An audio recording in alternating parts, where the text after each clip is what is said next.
आलस्य इंसान का सबसे बड़ा शत्रु है। ऐसी सीख गौतम बुद्ध ने कई सालों पहले उस वक्त की पीढ़ी को क्यों दी थी? इसके पीछे का रहस्य क्या है? आज इसी रहस्य के बारे में हम गौतम बुद्ध की कहानियों के माध्यम से जानेंगे। तो बिना देर किए चलिए उन कहानियों की शुरुआत करते हैं। पहली कहानी, इंसान की बर्बादी के 4 कारण। एक साधु की कहानी। इंसान की बर्बादी के कई कारण हो सकते हैं, लेकिन कुछ मुख्य कारण ऐसे हैं जो हर किसी को प्रभावित कर सकते हैं।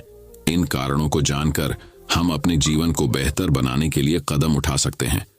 आज की कहानी एक सन्यासी की कहानी। अगर हम अपनी बर्बादी का कारण जान लें तो हम अपने जीवन को खुशहाल बना सकते हैं। बहुत समय पहले की बात है। एक नगर में एक धनी सेठ रहा करता था। उस सेठ के पास सभी प्रकार की सुख सुविधाएं थीं, लेकिन उसके कोई संतान नहीं थी। संतान के दुख में वह हमेशा चिंतित रहता। फिर एक दिन उसे पता चला कि उसकी पत्नी गर्भवती है और वह अपनी पत्नी का बहुत ख्याल रखता था। इसलिए एक दिन उसके घर एक बेटे का जन्म हुआ। पुत्र जन्म से सेठ बहुत खुश हुआ। कोई कसर नहीं छोड़ी। उसका बेटा देखते ही देखते बड़ा हो गया। तब सेठ ने अपने बेटे को गुरुकुल भेजने का फैसला किया ताकि वह पढ़ लिख कर विद्वान बन सके। ज्ञान प्राप्त करने हेतु गुरुकुल भेज दिया था। गुरुकुल में वह बच्चा अच्छे से पढ़ाई करता था और अपने गुरु की सभी आज्ञाओं का पालन करता था। ऐसे में वह बच्चा धीरे धीरे वहां का सबसे होनहार छात्र बन गया। गुरुकुल में बालक ने सभी वेद, पुराण और शास्त्रों का अध्ययन किया और एक महान विद्वान बन गया। लेकिन कहते हैं ना कि समय कब बदल जाएगा ये कोई नहीं जानता। ऐसे ही एक दिन किसी प्राकृतिक आपदा के कारण उसके माता पिता की मृत्यु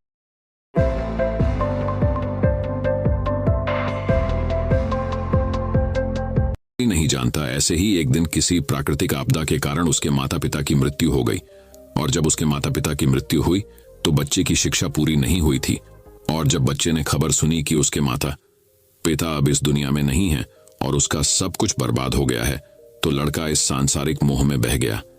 इसके बाद लड़के ने कहा कि गुरुकुल से अपनी शिक्षा पूरी करने के बाद वह अपना पूरा जीवन लोगों की भलाई में बिताएगा। फिर जब बालक की शिक्षा पूरी हुई तो उसके बाद बालक साधु बन गया और वह सांसारिक चीजों से दूर हिमालय के जंगल में चला गया।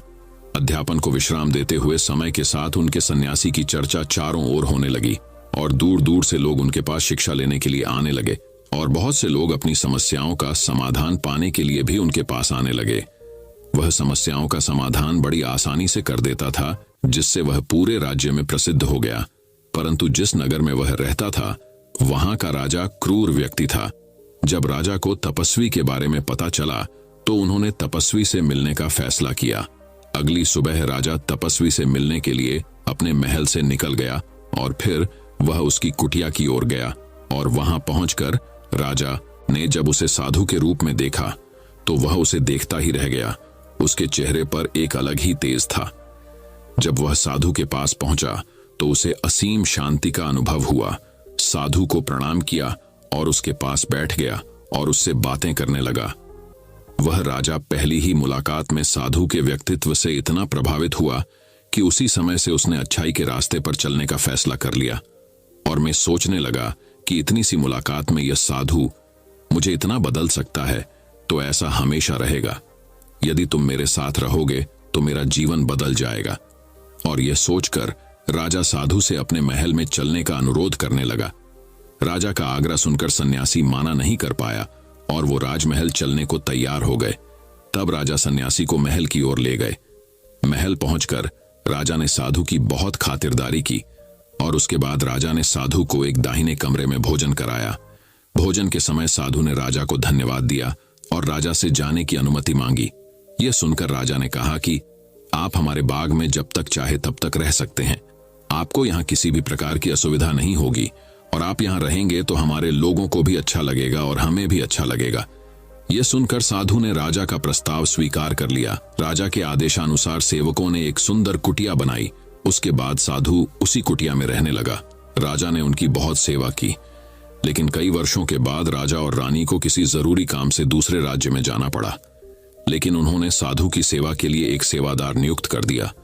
लेकिन राजा के जाने के बाद वह सेवादार बीमार पड़ गया और अपने घर चले गए और कभी लौट कर वापस नहीं आया। तो तपस्वी को गुस्सा आ गया और उसने राजा को खूब खरी खोटी सुनाई और राजा से कहा कि जो जिम्मेदारी आप पूरी नहीं कर सकते वह जिम्मेदारी आप क्यों लेते हो? तब राजा ने तपस्वी से पूछा और कहा कि सन्यासी, क्या मुझसे कोई गलती हो गई है तो इसके लिए मैं आपसे क्षमा मांगता हूं। कृपया मुझे क्षमा करें और मेरा क्रोध शांत करें और बताएं कि क्या हुआ था। यह सुनकर साधु ने उससे कहा कि तुम्हारे जाने के बाद मुझे यहाँ किसी ने भोजन नहीं दिया और मुझे कई दिनों तक कष्ट सहना पड़ेगा।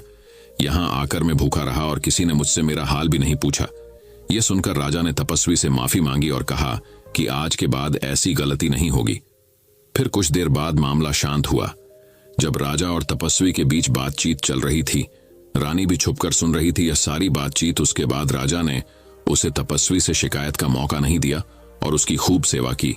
लेकिन कुछ दिनों के बाद राजा को किसी जरूरी काम से अपने राज्य से बाहर जाना पड़ा। लेकिन इस बार राजा ने राज्य से बाहर जाने से पहले अपनी रानी से कहा कि जब तक मैं ना आऊं तब तक तुम स्वयं ही उस तपस्वी की देखभाल करोगी। यह सुनकर रानी बोली, हाँ महाराज, आप अवश्य जाइए, मैं सन्यासी महाराज की अच्छी देखभाल करूंगी। बाद में रानी प्रतिदिन भोजन बनाकर सन्यासी महाराज के पास भेजती थी। लेकिन एक दिन रानी स्नान करने चली गई और साधु को भोजन देना भूल गई। भोजन क्यों नहीं आया, इसके बाद साधु ने सोचा कि वह स्वयं महल में जाकर देखेगा कि अब तक भोजन क्यों नहीं आया, और फिर वह महल में पहुंच गया। जब वह महल के अंदर पहुंचा तो वहां उसकी नजर रानी पर पड़ी। रानी के लंबे लंबे गाने काले केस जो कि उसकी कमर पर लहरा रही थी, उसकी कजरारी आंखें जो देखने मात्रा से ही घायल कर दे, उसकी हिरानी जैसी चाल।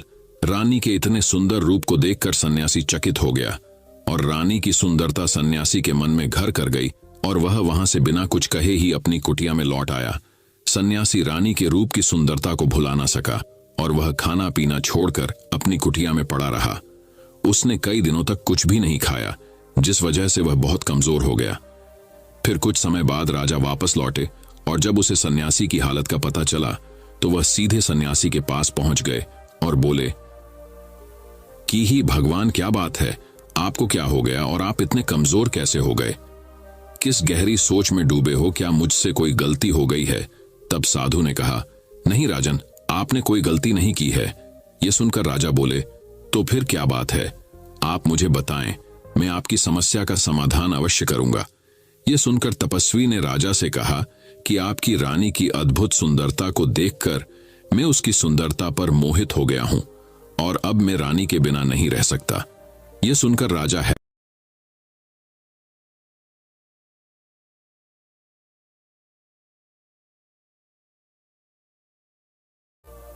यह सुनकर सन्यासी बहुत प्रसन्न हुआ।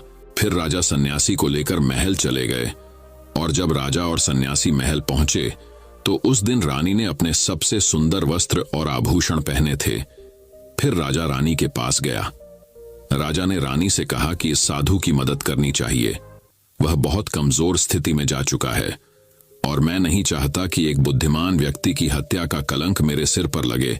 राजा की यह बात सुनकर रानी ने राजा से पूछा कि आखिर इन सन्यासी के इस दुख का कारण क्या है?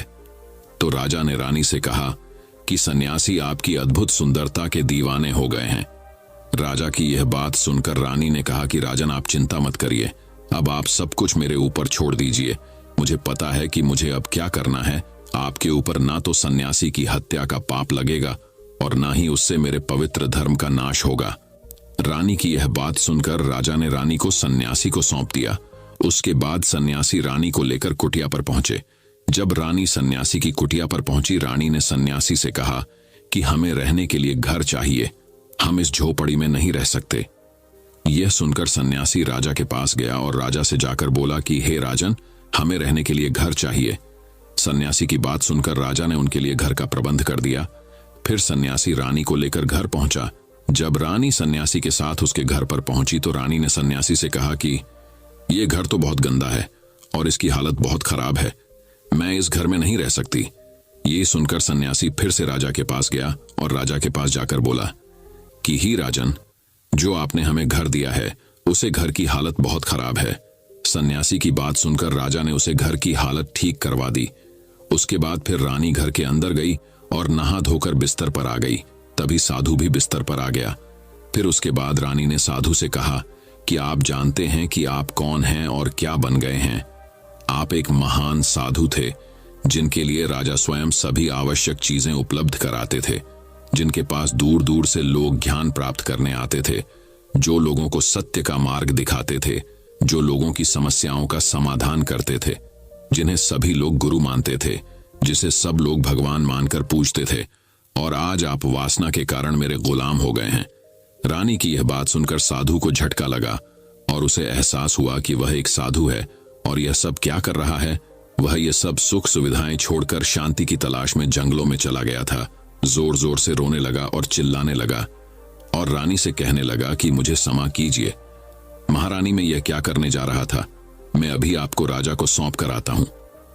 सन्यासी की बात सुनकर रानी ने सन्यासी से प्रश्न किया कि साधु महाराज, मेरे मन में एक प्रश्न उठ रहा है, कृपया मेरे प्रश्न का उत्तर दीजिए। रानी की बात सुनकर सन्यासी ने कहा कि पूछो, तुम्हारा क्या प्रश्न है। फिर रानी ने कहा कि जब आपको उस दिन भोजन नहीं मिला तो आप बहुत क्रोधित हो गए। तब मैंने आपके ये रूप पहली बार देखा था और तभी से मैं आपके व्यवहार में परिवर्तन महसूस कर रही थी। ऐसा क्यों हुआ साधु महाराज? आखिर आपको इतना क्रोध क्यों आया?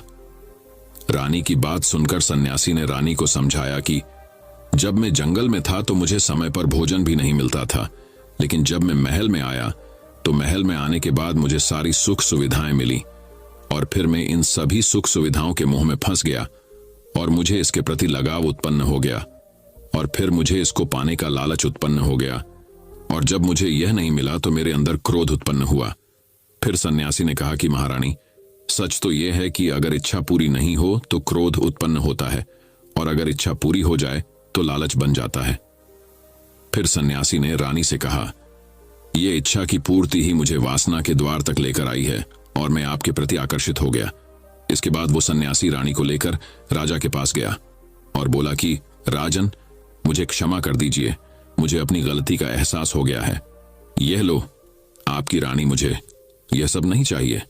मैं अपनी इच्छा के वशीभूत होकर यह गलत कार्य करने जा रहा था और अपने जीवन को बर्बाद कर रहा था, लेकिन अब मुझे सब कुछ समझ आ गया है। उसके बाद उसे सन्यासी ने कहा कि है राजन, मनुष्य की बर्बादी का कारण उसकी 4 आदतें बनती है और दुनिया की हर एक व्यक्ति के अंदर ये 4 अवगुण होते हैं, लेकिन जो व्यक्ति इन पर नियंत्रण का लेता है वह दुख और परेशानियों से बच जाता है। वहीं जो व्यक्ति इन 4 दोषों पर नियंत्रण नहीं कर पाता है वो बर्बाद होने के कगार पर पहुंच जाता है। यह सुनकर राजा ने कहा कि महाराज, आप मुझे वो 4 आदतें बताइए जिससे कि मनुष्य की बर्बादी हो जाती है। फिर ने राजा को मनुष्य को बर्बाद करने वाली आदतों के बारे में बताया कि हे राजन, मनुष्य को बर्बाद करने वाली पहली आदत है इच्छा, क्योंकि इच्छा ही दुनिया की हर एक व्यक्ति के अंदर सबसे पहला अवगुण होता है और जो व्यक्ति अपनी इच्छाओं को नियंत्रण में नहीं रख पाता है वह जीवन के किसी भी क्षेत्र में सफल नहीं हो पाता है, क्योंकि जैसे ही उसकी एक इच्छा पूरी होती है वह दूसरी की ओर बढ़ाने लगता है और दूसरी पूरी होती है तो तीसरी इच्छा उसके मन में जागृत हो जाती है और फिर ऐसे करते करते इच्छाओं पर नियंत्रण न होने के कारण इसी जाल में उलझा रहता है और दुखी रहता है। इसीलिए राजन, जब हम इच्छाओं पर नियंत्रण पा लेते हैं तो हम हमारे मन पर भी नियंत्रण पा लेते हैं और जब हमारा मन हमारे बस में होता है तो हमें सुखी प्राप्ति होती है। फिर जो हम चाहते हैं वही हमारे साथ होता है। फिर सन्यासी कहता है कि हे राजन, मनुष्य को बर्बाद करने वाली दूसरी आदत है वासना। वासना का जन्म हमारे मन में उठने वाली इच्छाओं से होता है। जिस प्रकार इच्छा का कोई अंत नहीं होता और मनुष्य वासना के जाल में फंसता ही चला जाता है। वासना के वशीभूत होकर मनुष्यों को कुछ भी नजर नहीं आता है। आज तक जितनी भी लड़ाइयां हुई हैं उनका सबसे बड़ा कारण स्त्री को पाने की इच्छा ही रही है। स्त्री के प्रेम में वशीभूत होकर राजा महाराजाओं ने आज से पहले बहुत सारे युद्ध किए हैं। रावण भी संसार का सबसे बुद्धिमान व्यक्ति था, लेकिन उसने भी माता सीता की सुंदरता की जाल में फंसकर अपना सब कुछ बर्बाद कर लिया। उसकी मृत्यु का कारण एक स्त्री ही बनी थी। कई राजा महाराजा तो युद्ध में इसलिए हार गए क्योंकि वो लोग स्त्रियों से रास लीला रचने में ही रह गए। ईश्वर ने तो स्त्री की उत्पत्ति इस संसार को बढ़ाने के लिए की है, लेकिन आजकल लोगों ने इसे अपनी वासना का शिकार बना लिया है, अपने मनोरंजन का साधन समझने लगे हैं और जब उन्हें अपना यह मनोरंजन नहीं मिलता तो वो पागल हो जाते हैं और ना जाने क्या क्या कर बैठते हैं। इसीलिए हे राजन, जितना हो सके उतना वासना से दूर रहना चाहिए। फिर सन्यासी कहता है कि हे राजन, मनुष्यों को बर्बाद करने वाली तीसरी आदत है क्रोध, क्योंकि जब मनुष्य की वासना की पूर्ति नहीं होती है तो उसके अंदर क्रोध उत्पन्न हो जाता है, और जब व्यक्ति को क्रोध आता है तो उसे पर उसका नियंत्रण नहीं होता है, और फिर वो क्रोध में आकर कहीं गलत निर्णय ले लेता है। वो दूसरों को भला बुरा कह देता है, गलियां निकल देता है, और जब उनका क्रोध शांत होता है तो उन्हें अपनी गलती का एहसास हो जाता है, लेकिन तब तक तो सब कुछ बर्बाद हो चुका होता है। क्रोध के कारण मनुष्य के कई बने बनाए काम भी बिगड़ जाते हैं। जब मनुष्य के भीतर क्रोध उत्पन्न होता है तो वो अंदर से बहुत कमजोर हो जाता है, और एक कमजोर मनुष्य कुछ भी नहीं कर सकता है, उसे कभी भी सफलता हासिल नहीं हो सकती। क्रोध हमारे भीतर तनाव को उत्पन्न करता है, और अगर एक बार हम तनाव में चले गए तो हमारा पूरा जीवन बर्बाद हो जाता है। फिर सन्यासी कहता है कि हे राजन, मनुष्य को बर्बाद करने वाली चौथी आदत है लालच। हे राजन, लालच का फल सदैव बुरा होता है। लालच में पड़कर हम बहुत से लोगों का बुरा कर देते हैं। हर मनुष्य के जीवन में कभी ना कभी ऐसे लालच अवश्य आते हैं जब वह लालच कर बैठता है, और अधिक पाने की लालसा में वह कुछ ऐसा कर बैठता है जिससे जो उसके पास था वह उसे भी गवा देता है। क्योंकि जैसे ही व्यक्ति की एक इच्छा पूरी होती है उसका लालच बढ़ जाता है, और उसके मैन में और कई जन्म लेने लगती है। जो व्यक्ति लालच करता है वह कामयाबी से कोसों दूर रहता है, क्योंकि एक ना एक दिन लालच का दुश्मन सामने आता ही है। अगर हम समय रहते ही लालच को त्याग दें और उसकी जाल में ना फंसे तो हम एक सफल व्यक्ति अवश्य बन सकते हैं। फिर अंत में सन्यासी राजा से कहता है कि हे राजन, अगर मनुष्य चारों आदतों को छोड़ देता है तो उसे जीवन में सफल होने से कोई नहीं रोक सकता। जो इन आदतों को नहीं छोड़ता है उसे जीवन में बर्बाद होने से कोई रोक सकता। मैं एक सन्यासी होकर इसकी जाल में फंस गया था, तो सामान्य मनुष्य तो इससे बच नहीं सकता। इसीलिए हे राजन, मनुष्यों को इन आदतों से हमेशा बचाना चाहिए। तो अब चलिए दोस्तों, गौतम बुद्ध की दूसरी कहानी की शुरुआत करते हैं। दूसरी कहानी, गौतम बुद्ध से सीखें खुद को वश में करने का तरीका। एक बार गौतम बुद्ध एक शहर में प्रवास कर रहे थे। उनके साथ कुछ शिष्य भी थे। एक दिन उनके शिष्य शहर में घूमने के लिए निकले। वे शहर में घूम ही रहे थे कि तभी शहर के कुछ लोगों ने उन्हें अपशब्द कहे। उनके बुरे शब्दों को सुनकर शिष्यों को बहुत बुरा लगा और वे वापस लौट गए। बुद्ध ने देखा कि शहर से लौटकर आए उनके सभी शिष्य बहुत क्रोध में दिखाई दे रहे हैं। उन्होंने शिष्यों से पूछा, क्या बात है, आप इतने तनाव में क्यों हैं? तभी एक शिष्य क्रोध में बोला, हमें यहां से तुरंत चलना चाहिए। जब हम बाहर शहर में घूमने गए थे तो यहाँ के लोगों ने बिना वजह हमें बहुत बुरा भला कहा। जिस जगह हमारा सम्मान नहीं हो वहां हमें नहीं रहना चाहिए। बुद्ध ने कहा, क्या किसी और जगह तुम अच्छे व्यवहार की अपेक्षा रखते हो? दूसरे शिष्य ने कहा, इस शहर से तो अच्छे लोग ही होंगे। तब गौतम बुद्ध बोले, किसी जगह को सिर्फ इसलिए छोड़ देना ठीक नहीं कि वहां के लोग बुरा व्यवहार करते हैं। हमें तो कुछ ऐसा करना चाहिए कि जिस स्थान पर भी जाएं, उस स्थान को तब तक नहीं छोड़े जब तक अपनी अच्छाइयों से वहां के लोगों को सुधार न दें। हम जिस भी स्थान पर जाएं, वहां के लोगों का कुछ न कुछ भला करके ही वापस लौटें। बुद्ध ने कहा, जिस प्रकार युद्ध में बढ़ता हुआ हाथी चारों तरफ के तीर सहते हुए भी आगे बढ़ता जाता है, ठीक उसी तरह उत्तम व्यक्ति भी दूसरों के अपशब्दों को सहते हुए अच्छे कार्य करता रहता है। खुद को वश में करने वाले प्राणी से उत्तम कोई और नहीं हो सकता। बुद्ध की बात शिष्यों को अच्छी तरह से समझ में आ गई और उन्होंने वहां से जाने का इरादा त्याग दिया। तो अब चलिए दोस्तों, गौतम बुद्ध